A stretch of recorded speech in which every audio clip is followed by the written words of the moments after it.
Salam aleyküm yoldaşlar, hər vaxtınız xeyir olsun. Mən Elvin Zaydov. Bugün sizinlə tələbə dəyər vergisi bəyannaməsində tələbə birin doldurulması ilə bağlı xırda bir məqama toxunacağam. Bildiyimiz qədərilə, deməli, bütün bəyənnamələr hal-hazırda onlayn sistemə keçirilmişdir.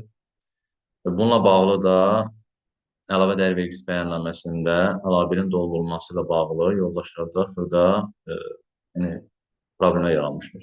Bu problemlərin həlli üçün mən bu videonu paylaşıram. Deməli, biz bu xırda məqamın nə olduğuna gəlin baxaq. Deməli,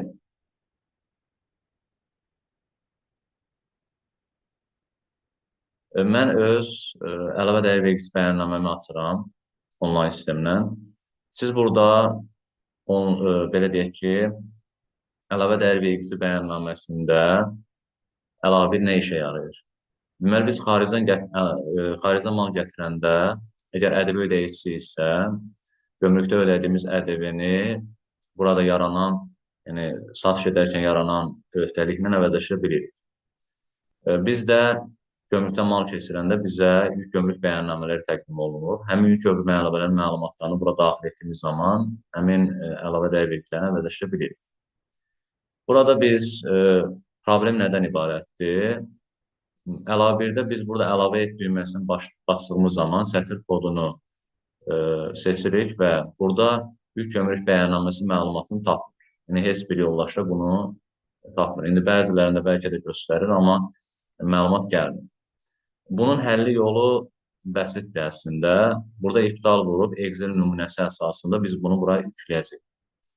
Excel nümunəsini yükləyirik kompüterimizə və Excel nümunəsinə daxil oluruq.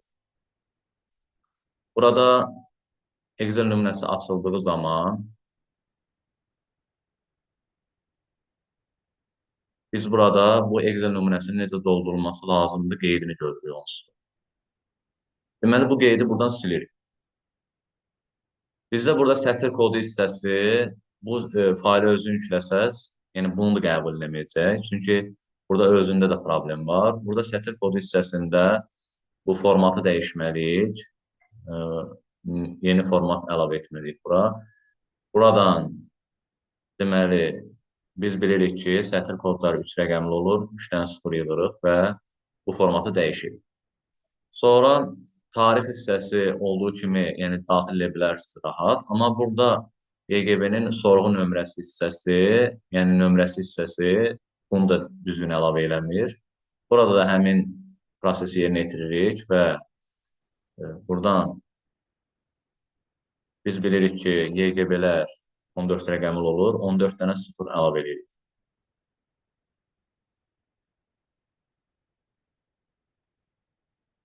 On dörd dənə 0 əlavə etdik.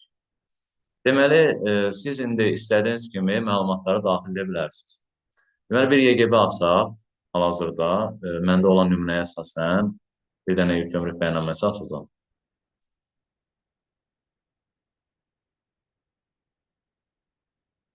Yük gömrük bəyannaməsi gördüyümüz formadadır. Bizdə burada nə lazım olacaq? Sorğu nömrəsi. Sorğu nömrəsini götürəcəm buradan. Kopyalayacağam, əlavə edəcəm sistemə. Sistemə deyim, Excel-ə. Biz buradan Excel-ə bu sorğu nömrəsini əlavə edirik. Və bizə tarix bölməsi lazım olacaq. Buradan tarix bölməsini 15.04.2024 tuturam. 15.04.2024 tuturam. Sonra bizə lazım olacaq məbləğ hissəsi. Məbləğ hissəsi də bildiyimiz kimi bütün məbləğlər, yekun YGB üzrə bütün məbləğlər 32-ci kodda yerləşir.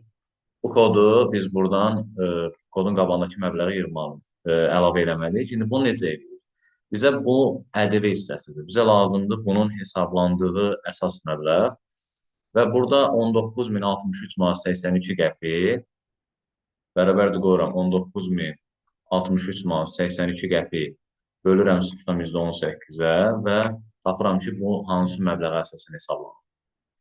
Yaddaşa vururam bunu və buradan çıxıram.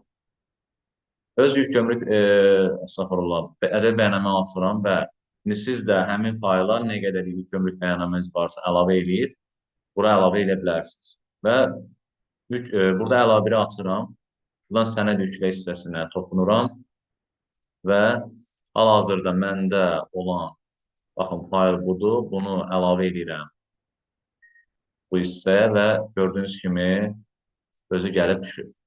Baxın, həmin YGB üzrə məlumatları əlavə elədik. Bu formada da göndərirəm ki, yəni burada heç bir problem olası deyil. Əgər sizdə də buradan hissə əlavə etmək mümkün olmazsa, bu formada əlavə edə bilərsiniz. Bu qədər yoldaşlar. Əgər hər hansı bir sizin probleminiz yaşansa, əlaqə nömrəmi qoyacağam videonun altından, oradan əlaqə saxlaya bilərsiniz. Çox sağ olun.